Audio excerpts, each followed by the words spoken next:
예.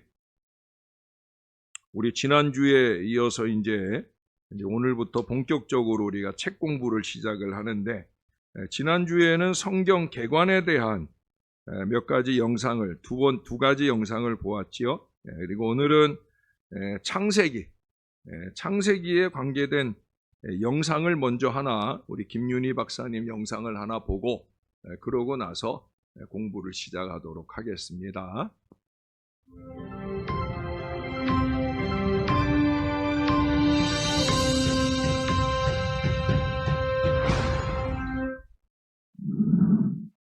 안녕하세요. 이번에는 창세기에 대해 알아보겠습니다. 드디어 구약입니다. 창세기는 시작에 관한 책으로 구약 신학의 기초가 됩니다. 창세기는 하나님이 세상을 창조한 때부터 시작해 이스라엘의 족장인 요셉의 죽음으로 마칩니다. 우주의 탄생으로부터 시작하여 한 인간의 죽음으로 마침으로 탄생과 죽음, 매크로한 스케일과 마이크로한 스케일이 대조를 이룹니다. 하나님은 이 두 스케일 모두에 관심을 갖고 관여하고 계심을 보여주므로 크고 강대하신 동시에 세밀하고 자상하신 분으로 소개됩니다. 창세기의 히브리어 제목은 첫 단어를 따서 태초에로 지었습니다. 반면 헬라어 번역본 제목은 게네시스인데, 이 단어는 발생, 기원, 근원, 원천, 출생, 혈통 등의 다양한 뜻을 가지고 있으며 여기에서는 모든 것의 기원, 시작을 의미합니다. 실제로 창세기는 우주의 시작, 인류의 시작, 죄의 시작, 구속사의 시작, 언약의 시작, 족장 역사의 시작, 하나님의 선택받은 백성의 시작, 12지파의 조상의 시작 등 각가지 시작에 대해 다룹니다. 우리말 제목인 창세기는 세상의 창조에 관한 기록이란 뜻으로 지어졌습니다. 창세기는 하나님께서 모든 창조의 주권자이심을 선포합니다. 그 중에 인간은 특별하게 창조되었음을 강조합니다. 하나님께서는 그의 형상을 따라 인간을 창조하심으로써 하나님과 인간의 관계에 대한 특별한 배경을 제공합니다. 그러기에 인간은 신분, 남녀, 인종에 관계없이 존엄한 존재입니다. 이것은 고대 근동 메소포타미아의 창조론과 대조를 이룹니다. 그들 신화에서는 인간의 존엄성이 부여되지 않았기 때문입니다. 하나님께서는 생육하고 번성할 인간에게 필요한 모든 생태계를 조성해 주십니다. 이렇게 해주시는 이유는 인간에게 복 주시기 위함입니다. 창세기는 또한 죄의 근원에 대해 가르쳐 줍니다. 복의 근원이신 창조주를 거부하고 피조물인 인간이 창조주처럼 되려는 욕망으로 자유의지를 사용하여 창조주의 명령을 거역한 것이 바로 죄의 근원입니다. 창세기는 크게 두 부분으로 나누어집니다. 먼저 1장에서 11장은 족장 이전 시대 원역사를 다룹니다. 이 부분은 하나님께서 말씀으로 우주를 창조하심을 강조하며 인류 전체에 초점이 맞추어져 있습니다. 인류가 어떻게 생육하고 번성하게 되었는가에 대한 기원을 잘 보여줍니다. 동시에 죄와 심판의 주제를 다룹니다. 최초 인류의 죄의 시작으로 인간은 하나님의 면전에서 쫓겨납니다. 그 이후 인간의 세계에는 최초의 살인, 홍수전의 죄악이 세상에 가득함, 바벨탑 사건 등이 일어나며 죄와의 전쟁이 계속됩니다. 죄와 함께 죽음과 심판이 불가피하게 됩니다. 최초의 인류는 에덴에서 추방되었고, 가인은 피하여 유리하는 자가 되었고, 인류는 홍수로 멸절의 위기를 맞이했으며 바벨탑은 언어의 혼잡으로 무산됩니다. 그러나 동시에 하나님의 구원 계획도 시작됩니다. 창세기 3장 15절에 여자의 후손이 뱀의 머리를 상하게 하고 뱀은 그의 발꿈치를 상하게 할 것임이 기록되어 있습니다. 여기에서 신약의 말씀에 비추어 볼 때 여자의 후손은 메시아를, 뱀은 사단을 의미합니다. 궁극적으로 이 말씀은 인류의 구원자 메시아가 오실 것임을 알리는 최초의 복음, 즉 원시복음입니다. 홍수 속에서도 노아의 방주는 구원의 방주입니다. 바벨탑 사건 속에서도 셈의 자손에서 나온 사람이 아브라함입니다. 창세기는 심판 속의 구원이라는 주제도 부각시키고 있습니다. 두 번째로 12장에서 50장은 족장사를 다루며 하나님께서 말씀의 능력으로 특별한 사람들을 택하시고 부르시는 구속사의 구체적인 프로그램을 진행하는데 초점이 맞추어져 있습니다. 우주보다는 지역에, 인류보다는 개인에게 초점을 맞추고 아브라함, 이삭, 야곱의 12아들들의 스토리를 다룸으로써 어떻게 이스라엘이라는 나라가 선택되고 형성되었는지에 대한 기원을 소개합니다. 그 속에 12지파 중 유다 지파에서 미래의 왕, 메시아인 구속자가 오실 것이라는 예언도 포함되어 있습니다. 이것은 아브라함과 그의 선택된 백성인 이스라엘을 통해 인류를 구원하고자 하는 하나님의 계획입니다. 최초의 인간인 아담과 하와에게 주셨던 번성과 복의 축복은 아브라함을 부르시고 약속하신 언약 속에도 변함없이 반영되어 있습니다.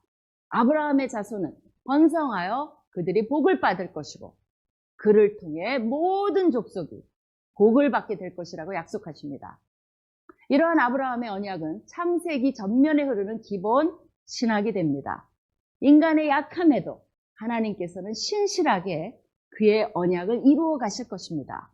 이 모든 것은 인류에게 복을 주기 위한 것입니다. 우리도 유다의 자손에서 나온 메시아를 믿음으로 아브라함의 영적인 자녀가 됨으로써 그 복에 참여할 수가 있습니다. 그것이 창세기가 우리에게 주는 메시지입니다. 하나님의 복에 참여하시는 모두 되시기를 축원하며 모든 것의 시작인 창세기의 세계로 들어가 보시기 바랍니다. 예, 뭐 이 강의만으로도 충분히 창세기에 대한 서론적인, 개론적인 이야기를 충분히 다 잘 설명을 해 주셨어요. 창세기를 열면서 연인의 초대라고 하는 시를 하나 제가 좀 읽어 드릴게요. 성서는 인간에게 띄우는 하나님의 사랑의 편지다.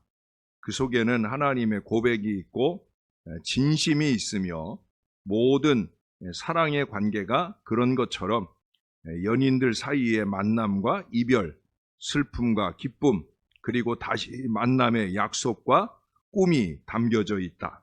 성서 속의 하나님은 사랑의 진실과 고통을 아는 이들에게만 스스로를 개방하고 연인으로서 자신의 모습을 드러내는 하나님이시다.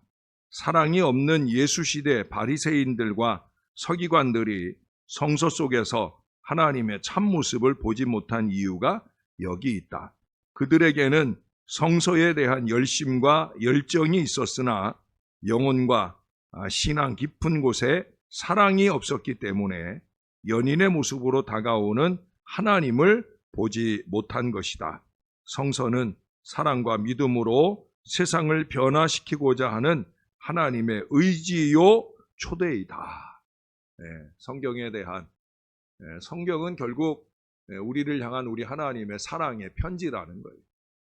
성경을 잘 이해할 수 있기를 위해서는 하나님을 향한 사랑의 마음이 기본적으로 갖추어질 때에야 우리는 이 하나님의 말씀을 읽으면서 그 말씀 속의 깊은 진리를 잘 깨달아 갈 수 있다 하는 그런 의미의 시인 거예요. 우리가 좀 전에 창세기의 뜻이 뭐라고 그랬어요? 기원이라는 의미가 있다고 그랬죠. 원문 히브리어 성경은 저기 아까 그 베레시트라고 써 있는데 원문 형식으로 읽으면 브레스트 바라 엘로힘이라고 브레스트 태초에 바라 창조했다 엘로힘 하나님이 태초에 하나님이 창조했다 브레스트 바라 엘로힘 이렇게 이 성경이 시작이 돼요. 그래서 그 브레스트라고 하는 말로 히브리 성경은 창세기의 이름을 가지고 있고요. 이제 우리 같은 경우 또 헬라어 성경에는 이제 창세기라고 그 기원을 의미하는 말로 의미를 표현하고 있어요. 아까도 얘기했죠. 창조된 세상의 기원.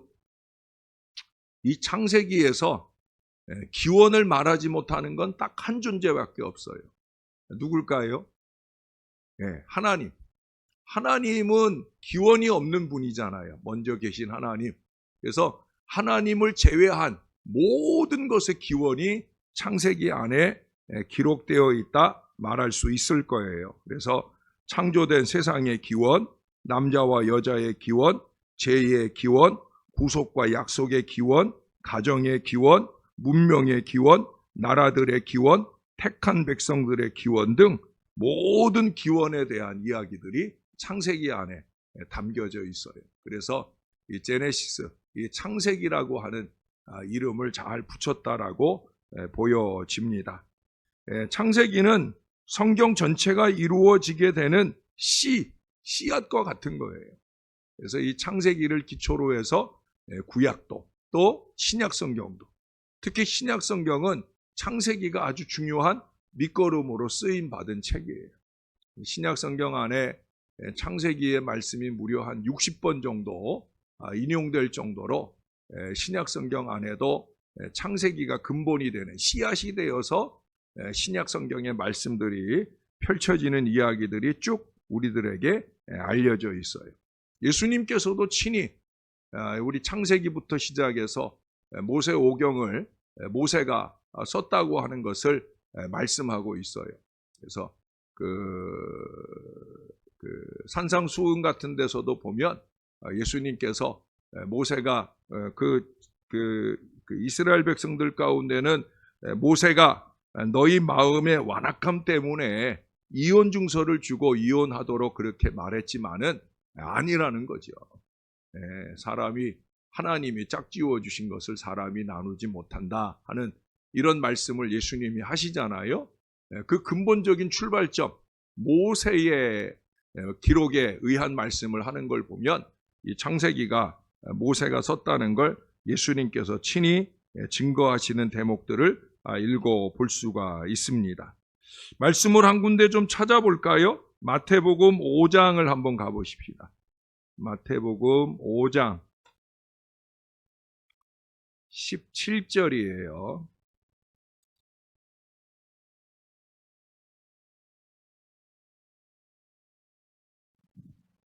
예, 17절, 18절, 제가 17절 읽을게요. 여러분이 18절을 읽어주세요. 내가 율법이나 선지자를 폐하러 온 줄로 생각하지 말라. 폐하러 온 것이 아니요 완전하게 하려 함이라. 진실로 너에게 이르노니 천지가 없어지기 전에는 율법의 1.1획도 결코 없어지지 아니하고 다 이루리라. 아멘. 예. 창세기로부터 시작된 그 모든 율법의 말씀, 또 선지자들이 전하는 말씀까지 이 모든 말씀의 완성이 바로 예수 그리스도라는 거예요. 그래서 이 모든 율법이나 선지자가 한 모든 말씀, 그것의 씨앗이 뭐냐? 바로 창세기가 되어진다라는 걸 우리들에게 알게 해주시는 말씀이 예수님을 통해서 친히 증거가 되었음을 우리들에게 보여줍니다.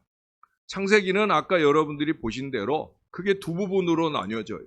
1장부터 11장까지. 이걸 원역사라고 그래요. 원역사. 뭐라고요? 원역사. 이 원역사 안에는 네 가지 사건이 있어요. 그리고 이제 12장부터 50장까지는 족장사라고 해요. 뭐라고 그런다고요? 족장사. 그래서 4명의 사람이 나와요. 저는 이걸 설명할 때 4444. 창세기는 4444. 그래서 4가지 사건과 4가지 사람으로 중심이 되어서 아까 중요한 얘기를 했어요. 거대한 창조로 큰 스케일의 하나님을 보여주기도 하지만 또 한편으로는 사람들의 이야기를 통해서 마지막에 이제 요셉의 죽음으로 마무리되는 걸 통해서 하나님의 세심한 그 관심, 사랑 그런 것들을 나타내 준다라는 얘기를 했어요. 정말로 하나님은 그런 분이셔요. 모두를 품어 안으시는 분이실 뿐만 아니라 세세하게 한 사람 한 사람에게 관심하는 그런 하나님이시다라고 하는 거예요. 저도 가능하면 그런 목회를 해보려고 노력을 해요. 그래서 전체를 아우르는 그런 교인 전체를 보는 목회도 하지만 또 한 사람 한 사람 세심하게 챙기고 기도하는 그런 목회도 하려고 노력을 합니다. 어떻든 하나님은 창세기 속에서 그런 하나님의 모습을 우리에게 보게 해주는 거예요. 먼저 1장부터 11장 내용을 우리가 살펴볼 텐데 영상 하나, 좀 더 예쁜 그림으로 만들어진 또 다른 영상 하나를 좀 보고 나서 우리가 말씀을 이어서 보도록 그렇게 하겠습니다. 창세기, 성경의 첫 번째 책입니다. 줄거리는 크게 두 부분으로 나누어지죠. 1장부터 11장까지는 하나님과 세상에 대한 이야기, 12장부터 50장까지는 하나님과 아브라함, 그리고 그의 자손에 대한 이야기입니다. 12장 서두에 나오는 한 사건이 두 부분의 연결고리가 되어주는데요. 이 구성은 창세기가 전하는 자체적인 이야기와 이 책이 성경 전체의 이야기를 어떻게 시작하는지 알려주는 단서를 제공하죠. 창세기는 1장 2절에 기록된 대로 하나님이 혼돈과 어둠을 다루시는 이야기로 시작되는데요. 하나님은 이로부터 질서와 아름다움과 선함을 만들어내십니다. 생명이 번성할 수 있는 세상으로 말이죠. 하나님은 인간, 히브리어로 아담이라고 불리는 존재를 창조하십니다. 인간을 자신의 형상대로 만들고 그분의 세계에서 이에 맞는 역할과 목적을 갖게 하십니다. 인간은 하나님의 성품을 세상에 반영하기 위해 지어진 존재이고 하나님을 대신해서 창조 세계를 다스릴 권한을 받았습니다. 즉, 세상의 모든 잠재력을 활용하고 잘 돌보아 생명이 더욱더 번성하도록 할 임무를 맡은 것이죠. 하나님은 인간에게 복을 베푸십니다. 이게 바로 창세기의 핵심이죠. 하나님은 그들에게 한 동산을 주시고 그로부터 새로운 세상을 건설해 가게 하십니다. 즉, 인간에게 세상을 어떻게 지어나갈지 선택권을 주셨다는 것이 핵심인 거죠. 선악을 알게 하는 나무가 바로 이것을 의미하는데요. 여태까지 하나님은 선과 악을 직접 가르치고 정의해 주셨지만 이제 인간에게 존엄성과 선택의 자유를 주시는 겁니다. 과연 그들은 하나님이 정의하신 선악의 기준을 신뢰할까요? 자신들의 마음대로 선악을 정의할까요? 이 선택에는 정말 큰 위험이 따릅니다. 하나님을 거역한다는 것은 생명의 공급자를 배반하는 일이기에 결국 죽음을 맞이할 수밖에 없기 때문이죠. 생명나무가 바로 이것을 의미합니다. 3장에는 뱀이라는 불가사의한 동물이 등장하는데 하나님이 지으신 동물이라는 것 외에 별다른 소개가 없죠. 그러나 하나님께 반역한 피조물이라는 사실이 밝혀집니다. 뱀은 인간을 꾀어 하나님을 거역하고 결국 죽음에 이르게 하려 하고 선악을 알게 하는 나무와 선택권에 대해 하나님과 다른 이야기를 합니다. 선악을 아는 지식을 가지면 죽지 않고 오히려 삶을 얻는다. 너희도 하나님처럼 될 것이라고 속이죠. 그러나 인간은 이미 하나님을 닮은 존재이기에 비극적 역설이 아닐 수 없습니다. 하나님의 형상을 드러내도록 지어졌으니까요. 그러나 인간은 결국 스스로 주인이 되기로 결정합니다. 인간이 자기 맘대로 선악을 정의한 순간 모든 이야기가 통제불능의 상태로 빠져듭니다. 첫 번째 결과는 인간관계에 나타나는데요. 남자와 여자는 자신이 얼마나 연약한지 갑자기 깨닫게 되고 서로를 신뢰할 수조차 없어지죠. 그래서 옷을 지어 입고 서로의 나체를 숨깁니다. 두 번째는 하나님과 인간 사이의 친밀감이 사라진 것입니다. 그들은 하나님의 낯을 피해 달려가 숨습니다. 하나님이 찾으시자 누가 먼저 하나님을 거역했는지 서로 탓하기 시작하죠. 바로 여기서 이 이야기는 멈추고 하나님은 뱀과 인간에게 그들의 행동이 어떤 끔찍한 결과를 가져올지 선포하십니다. 뱀에게는 지금은 승리한 것 같지만 평생 흙을 먹으며 결국 패배하게 될 것이라 하시고 어느 날 여자의 후손이 태어나 그의 머리에 치명적인 타격을 줄 것이라고 약속하십니다. 좋은 소식인 것 같지만 이 승리에 대한 대가를 치러야 합니다. 그건 뱀 역시 여자의 후손의 발꿈치를 상하게 할 것이라는 거죠. 상처 입은 승리자에 대한 매우 신비로운 약속입니다. 지금까지 흐름으로 볼 때 이는 하나님의 은혜라는 걸 알 수 있습니다. 인간이 하나님을 거역했는데 하나님은 무엇을 하시죠? 바로 그들을 구해주겠다고 하십니다. 그렇다고 인간이 선택한 결과마저 지워지는 건 아니지만요. 하나님은 이제 그들의 집, 들, 삶의 모든 영역이 슬픔과 고통으로 가득하고 거역한 결과로서 결국 죽음에 이를 거라 말씀하십니다. 여기서부터 이야기는 급격히 추락합니다. 3장부터 11장은 하나님께 거역한 결과 인간관계가 모든 수준에서 얼마나 파괴되는지 보여주는데요. 먼저 가인과 아벨 형제의 이야기입니다. 가인은 동생을 질투해서 죽이려고 합니다. 하나님은 죄의 유혹에 넘어가지 말라고 경고하시지만 결국 죄를 범하여 들에서 동생을 죽이고 말죠. 그 후 가인은 폭력과 압제가 다스리는 성읍을 건설하고 이게 라멕의 이야기에 적나라하게 드러납니다. 그는 여러 아내를 거느린 첫 남성으로 성경에 기록되었는데 아내를 마치 재산처럼 축적했죠. 또 자신이 가인보다 훨씬 폭력적이고 복수심에 불탄다는 노래까지 불렀습니다.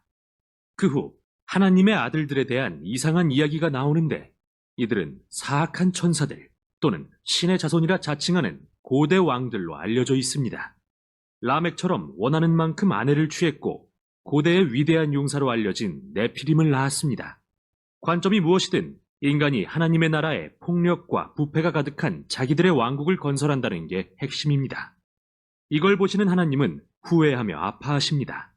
인류가 그분의 선한 세상을 망가뜨리고 서로를 파멸시키니 말입니다. 하나님은 이를 보호하기 위한 열심으로 홍수를 일으켜 인류의 악을 싹 쓸어버리시는데 흠이 없던 단 한 사람, 노아와 그의 가족만은 보호하십니다.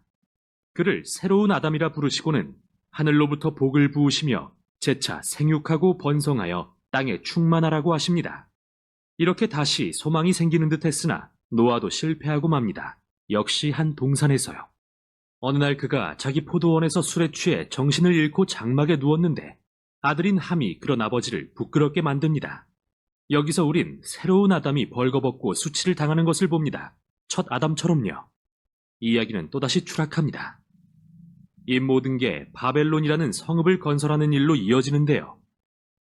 고대 메소포타미아 사람들은 벽돌을 만드는 새로운 기술을 이용해서 성읍과 탑을 이전의 어느 누구보다 크고 빠르게 짓게 되었습니다. 그들은 전에 없던 새 탑을 쌓고 꼭대기가 하늘에 닿게 하여 자신들의 이름을 알리려 합니다. 인간의 반역과 오만을 보여주는 장면이죠. 에덴 동산의 반역이 더 커진 것입니다. 하나님은 이들의 교만을 꺾고 온 지면에 흩어버리십니다. 지금까지 여러 이야기가 등장했는데 기본적으로 한 가지 공통점이 발견됩니다. 하나님은 인간에게 끊임없이 옳은 일을 할 기회를 주시지만 인간은 그걸 계속 망쳐버린다는 것이죠. 이 이야기들의 메시지는 우리가 선한 세상에 살지만 스스로 그것을 나쁘게 바꾸고 있다는 것과 선악을 마음대로 정의하기로 선택했다는 것입니다. 우리 모두가 세상에 깨어진 관계와 갈등, 폭력, 궁극적으로 죽음에 일조하고 있다는 말이죠. 그러나 소망은 있습니다. 하나님은 어느 날 여자의 후손, 상처 입은 승리자가 오셔서 악의 근원을 이길 거라 약속하셨습니다. 인류의 악함에도 불구하고 복을 베푸시고 세상을 구하기로 결정하신 하나님. 과연 하나님은 무엇을 하시려는 걸까요? 연결고리가 되는 다음 이야기에서 그 답이 공개됩니다. 여기까지 창세기 1장부터 11장이었습니다. 재밌죠? 재미없어요? 제가 얘기하는 것보다 훨씬 재밌을 건데, 예? 저는 아주 쏙 빠져서 몇 번을 봤는지 몰라요. 제가 이 책별 공부를 여러분들에게 좀 더 효과적으로 재미나게 해드리려고 동영상들을 여러 개를 찾아보는 중에 김윤희 박사 거하고 또 지금 보게 되는 이 영상들하고 자꾸 섞어서 보면서 성경을 좀 더 개괄적으로 확 들어오게 하는 데는 여기 영상들이 도움이 될 거고요. 저는 거기다가 조금 더 살을 붙이면서 여러분들과 함께 공부를 하는 그런 식으로 내용들이 이어지게 될 거라 보여집니다. 자, 먼저 우리 창조에 대한 얘기를 우리 창세기 1장에 창세기 1장, 2장에 걸쳐서 창조의 이야기들이 쭉 나와요. 이 창조설은 인간의 확설이 아니고 하나님의 증거예요. 여기 1절에 분명히 말하잖아요. 태초에 하나님이 천지를 창조하시니라. 하나님께서 증거하신 거예요. 우린 그런 점에서 이 창세기에 언급되어 있는 하나님의 창조, 이 창조에 대한 뭐 아주 세밀한 묘사를 안 해요. 그냥 말씀하시면 그대로 되니라 하는 형식의 내용들이 쭉 이어지면서 이 창조가 하나님께서 이루신 진실한 증거가 된다는 것을 선언하고 있는 것이 바로 이 창세기의 말씀입니다. 성경의 맨 처음 문장, 태초에 하나님이 천지를 창조하시니라. 이것을 믿음으로 받아들이면 그 이하의 하나님의 모든 말씀을 다 받아들이는데 어려움이 없을 거예요. 자, 제가 여러분들에게 1절 말씀을 한 번 더 읽어드리면 여러분의 마음에 믿음으로 아멘을 고백하시면 좋을 것 같아요. 태초에 하나님이 천지를 창조하시니라. 아멘. 그 이하에 이제 인간의 창조 이야기가 1장 후반부에 나오잖아요. 인간의 창조는 하나님의 창조의 절정입니다. 거기 1장 26절, 27절을 한번 볼게요. 제가 26절을 읽을게요. 여러분이 27절을 읽어주세요. 하나님이 이르시되 우리의 형상을 따라 우리의 모양대로 우리가 사람을 만들고 그들로 바다의 물고기와 하늘의 새와 가축과 온 땅과 땅에 기는 모든 것을 다스리게 하자 하시고 하나님이 자기 형상 곧 하나님의 형상대로 사람을 창조하시되 남자와 여자를 창조하시고 여기 보면 하나님의 형상과 모양으로 우리 사람이 창조되었다. 나중에 우리가 좀 이따가도 보겠지만 아까 그런 얘기가 있잖아요. 뱀이 어떻게 꼬였어요? 너 선악을 알게 하는 저 나무의 실과를 따 먹으면 하나님과 같이 될 거야. 근데 이미 창조 때 같이 됐어요? 안 됐어요? 이미 같이 됐어요. 하나님의 형상대로 이미 만들어졌어요. 물론 권세, 권위 뭐 그런 부분에서 하나님과 우리의 차별성이 있긴 하지만 그래도 이미 하나님은 하나님의 형상대로 우리를 똑같이 만들어 주셨다 하는 사실을 우리가 상기할 수 있을 거예요. 2장 7절로 가볼까요? 2장 7절. 자, 여러분이 한번 읽어주세요. 시작. 여호와 하나님이 땅의 흙으로 사람을 지으시고 생기를 그 코에 불어 넣으시니 사람이 생명이 되니라.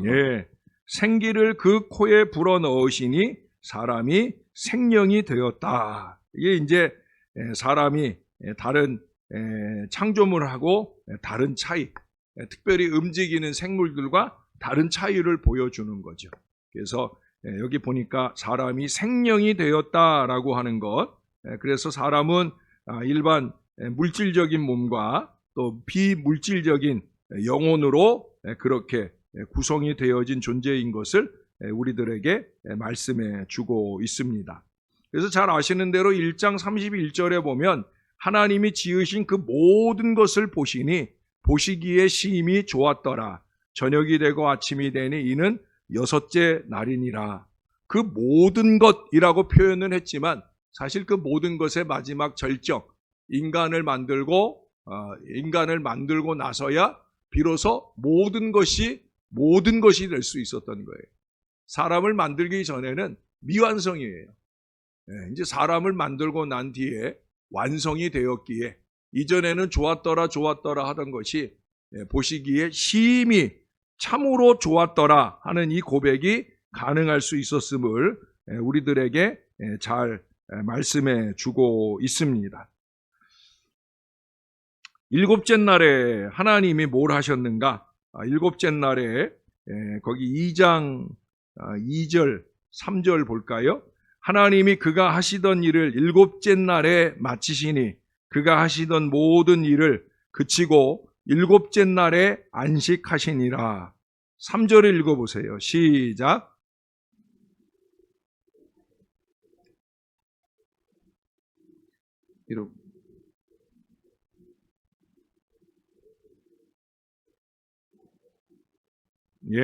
하나님께서 여섯째 날까지 창조의 모든 일을 마치시고 제7째 날 안식하셨다라고 하는 사실을 우리들에게 보여주고 있습니다.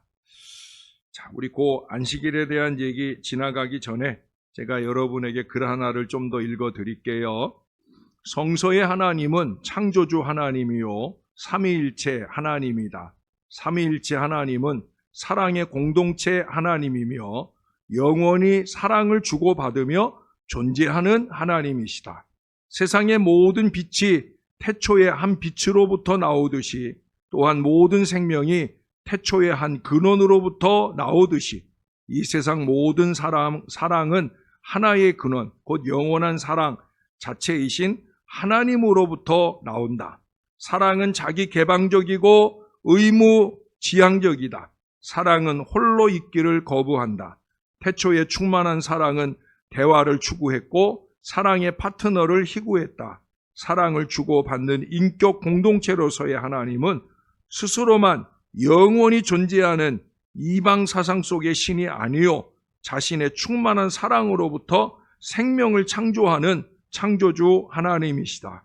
사랑은 생명을 창조한다. 하나님의 인간 창조는 하나님의 사랑의 의지의 결과이다. 삼위일체 하나님은 그의 모습대로 인간을 영, 육, 혼의 삼합일체 인간으로 지으셨고 남자와 여자로 지으심으로 서로 사랑하며 살도록 창조하셨다. 신의 사랑이 인간을 창조했듯이 남자와 여자의 사랑으로 새로운 생명을 잉태할 수 있게 함으로써 하나님은 인간을 영원한 사랑과 생명의 창조 역사 속에 참여시켰다. 인간은 하나님의 창조 섭리 속에서 사랑함으로써만이 생명을 잉태할 수 있고 새 역사를 창조할 수 있는 존재로 지음받았다. 하나님이 사랑 때문에 세상을 만드시고 그 세상을 만든 이유도 우리 인간을 사랑하셔서 인간을 위해, 사랑하는 인간을 위해 세상을 만들어 주셨다는 거예요. 그러므로 그 하나님의 사랑을 알고 믿는 저와 여러분들이 가장 적극적으로 열심히 해야 될 일이 있다고 하면 뭐겠어요? 사랑인 거죠, 사랑. 남녀 간의 사랑으로 한 가정이 이루어지는 것만 아니라 교회 공동체 안에서도 끊임없는 그 사랑으로 서로의 부족을 채워감을 통해 우리는 하나님이 새롭게 만드시는 하나님의 나라를 이루어 갈 수 있는 줄로 믿습니다. 이제 이 안식일에 대한 것도 마찬가지예요. 우리가 왜 안식일, 주일 성수를 강조하느냐? 하나님이 하셨으니까. 하나님이 6일 동안 열심히 창조하시고 제7일에 쉬셨으니까. 우리 역시도 마찬가지. 우리 출애굽기 말씀을 한번 잠깐 찾아갈까요? 출애굽기 20장으로 가겠습니다. 출애굽기 20장 8절부터 봅니다. 8절에서 11절까지 한 절씩 한번 교독해 읽어볼게요. 출애굽기 20장 8절부터 11절까지 안식일을 기억하여 거룩하게 지키라. 엿새 동안은 힘써 내 모든 일을 행할 것이나 일곱째 날은 내 하나님 여호와의 안식일인즉 너나 내 아들이나 내 딸이나 내 남종이나 내 여종이나 내 가축이나 내 문 안에 머무는 객이라도 아무 일도 하지 말라. 이는 엿새 동안에 나 여호와가 하늘과 땅과 바다와 그 가운데 모든 것을 만들고 일곱째 날에 쉬었습니다. 그러므로 나 여호와가 안식일을 복되게 하여 그날을 거룩하게 하였느니라. 아멘. 안식일에 대한 아주 중요한 말씀을 우리들에게 들려줍니다. 먼저 9절 말씀을 한번 볼까요? 8절에서 안식일을 기억하여 거룩하게 지키라 선언을 하시고 9절의 말씀에 보면 엿새 동안은 힘써 내 모든 일을 행할 것이나. 엿새 동안은 탱자 놀라고 그래요? 아니죠? 힘써 내 모든 일을 행하라.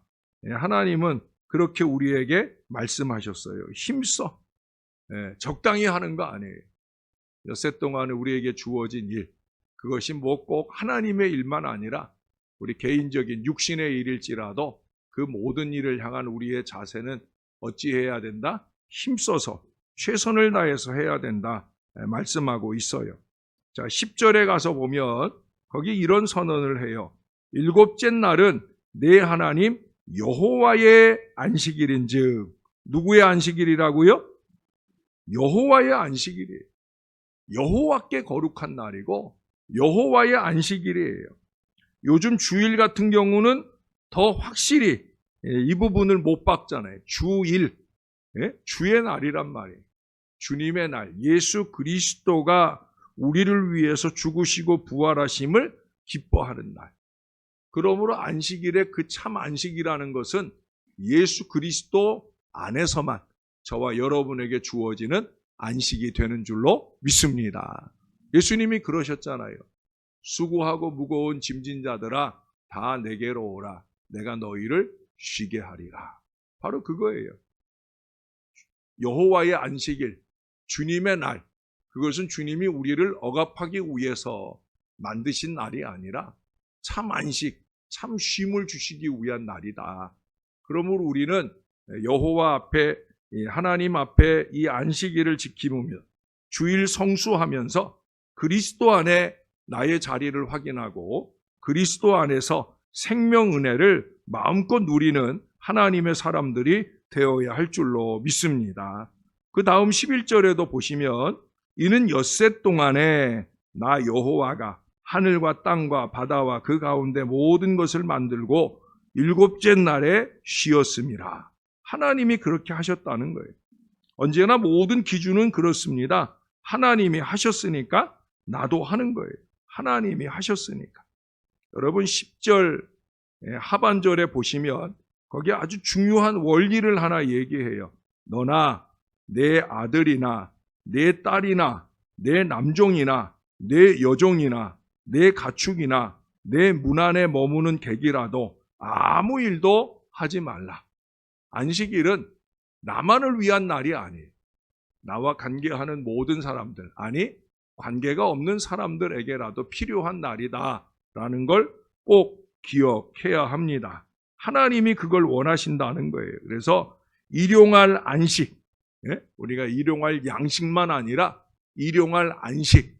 그래서 나와 함께하는 모든 사람이 나로 인해서 나와 함께 마음도 쉬고 육신도 쉴 수 있는 그런 날이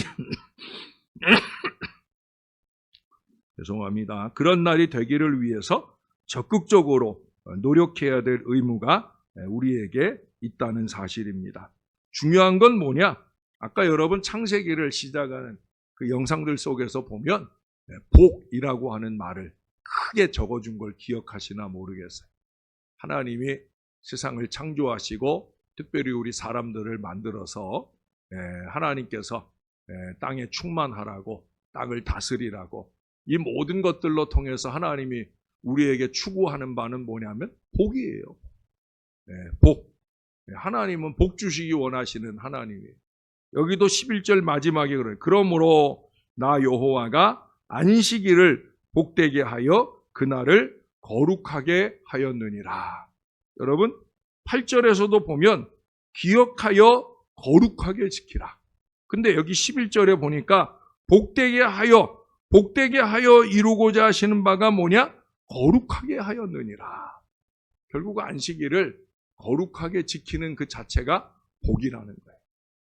제가 여러분들에게 전에 복이라고 하는 말을 설명을 해드린 적이 있어요. 복이라는 히브리어 갑자기 제가 생각이 안 나요. 죄송해요. 몸 상태가 안 좋으니까. 복이라는 히브리어 안에는 두 가지 의미가 있어요. 우리 편에서 하나님을 향해서 이 복이라고 하는 이 단어를 사용하게 되면 경배하다라는 의미가 있어요. 근데 하나님께서 우리를 향해서 이 복이라는 단어를 사용하면 복을 준다 하는 의미가 있어요. 제가 그런 얘기를 했어요. 결국 우리가 하나님께 주일날 와가지고 하나님께 예배하며 경배하며 영광을 올려드리는 그 자체가 바로 우리에게 최상의 복이다라는 말씀을 드린 적이 있어요. 히브리어 안에는 그 언어 자체 안에 중요한 영적 의미들을 이처럼 많이 담고 있어요. 그 가운데 으뜸되는 표현이 바로 이 복이라고 하는 단어예요. 결국 우리가 제대로 된 신앙생활을 잘 하게 되면 하나님께 예배하는 그 자체 속에서 우리의 마음에 복됨을 느끼는 그 신앙이 되어질 때 그것이 참신앙이요 창세신앙인 것을 우리가 알 수가 있습니다. 저와 여러분이 모쪼록 주일을 만날 때마다 그 주일 속에서 이와 같은 복과 은혜를 마음껏 누리는 복된 신앙의 백성들이 다 될 수 있기를 바랍니다. 3장, 창세기 3장으로 넘어가면 또 얘기가 좀 길어지기 때문에 오늘은 여기까지만 보고 우리 잠깐 한번 기도하도록 하겠습니다. 이 시간 기도하실 때 말씀을 생각하면서 또 창세기 1장에서 11장까지의 개관을 생각하면서 하나님은 끊임없이 우리를 사랑하셔서 여러 모양들을 만들어 주시고 조성해 주시고 복을 주시고 은혜를 주시려고 애쓰는데 안타깝게도 사람은 자꾸 어리석은 생각을 하고 어리석은 선택을 하면서 불신앙의 미래로 가게 되는 그 어리석음을 보이는 걸 보게 됩니다. 그래서 그 네 가지 사건이라고 하는 거, 창조에서부터 시작된 사건의 아름다움이 무너지고 타락하고 홍수 심판을 받게 되고 바벨론 사건을 만나게 되는 모든 일들이 결국 인간의 어리석은 선택으로 말미암은 걸 알게 해줍니다. 이 시간에 우리가 함께 기도할 때 하나님을 향해서 우리가 가진 마음의 아름다운 지혜가 올바른 믿음의 선택을 잘 할 수 있도록 하나님이 사랑하셔서 주신 것을 사랑으로 받을 줄 알고 또 사랑으로 쏟아놓을 줄도 아는 건강한 믿음과 삶을 잘 살게 해달라고 우리 다 같이 함께 천지를 창조해 주신 우리 하나님 앞에 기도하겠습니다. 좋으신 아버지 하나님, 하나님 은혜를 감사합니다. 아버지 하나님 은혜 때문에 우리가 삽니다. 이 세상 만물을 창조하시고 그 안에 우리를 창조하심은 사랑 때문이었음을 알게 됩니다. 하나님의 말씀이 사랑을 말하는 이 연애 편지인 걸 기억하고 말씀을 읽을 때마다 철철 넘쳐나는 하나님의 사랑을 깨달아 느낄 줄 알게 도와주시고 우리도 그 하나님을 향한 사랑, 그 사랑이 또한 세상을 향한 사랑으로 품어 나누어질 수 있게 도와주옵소서. 저희가 주의 큰 사랑 안에 거하며 아버지 귀한 뜻을 믿음 안에 이루고 열어가는 소망의 사람이기를 소원합니다. 주님의 손 안에 붙들려서 거룩한 사랑을 나타내는 믿음의 삶을 잘 살아내게 도와주옵소서. 부족한 저희들의 목매한 영혼 속에 지혜를 더해 주셔서 악한 잠에서 깨어나 하늘의 지혜를 담고 하늘의 사랑을 담고 그 모든 선택에 있어 주님이 뜻하시는 바를 이루어가는 하나님의 사람들로 쓰임받게 은혜 베풀어 주옵소서. 주님을 사랑합니다. 주님께 영광 되기를 소원합니다. 좋으신 하나님, 하늘아버지 은혜를 감사합니다. 창세기로부터 시작하여 66권의 성경을 쭉 공부를 하려고 합니다. 영상을 통해서 또 부족한 종을 통해 주시는 말씀으로 주의 말씀들을 정리해 나갈 때 하나님 아버지 앞으로 2025년 1년여간 그 이상 동안에 주의 말씀을 더 잘 꿰일 수 있는 우리 모두가 되게 하여 주옵소서. 하나님의 사랑의 연애 편지 이 귀한 말씀을 상고할 때마다 말씀의 지혜가 더 깊어지게 도와주시고 말씀의 지식도 더 늘어나게 도와주셔서 언제 어느 때 이 말씀을 필요로 하는 이들에게 사랑으로 다가갈 거룩한 마음들이 우리들에게 잘 준비되게 도와주옵소서. 당연히 거룩해야 될 주일조차도 우리가 거룩하게 보내지 못할 때가 얼마나 많은지요. 하나님 아버지가 복되다 하시고 거룩하게 하시는 주일을 아버지와 함께 거룩하게 수놓아가는 믿음의 사람들 다 되게 도와주옵소서. 우리 안에 넘치는 하나님을 향한 사랑이 이제는 우리 곁에 있는 가족과 이웃을 향한 따뜻한 사랑의 마음으로 잘 나누어질 수 있도록 은혜 베풀어 주시옵소서. 하나님 사랑합니다. 감사합니다. 예수님의 이름으로 기도합니다. 아멘.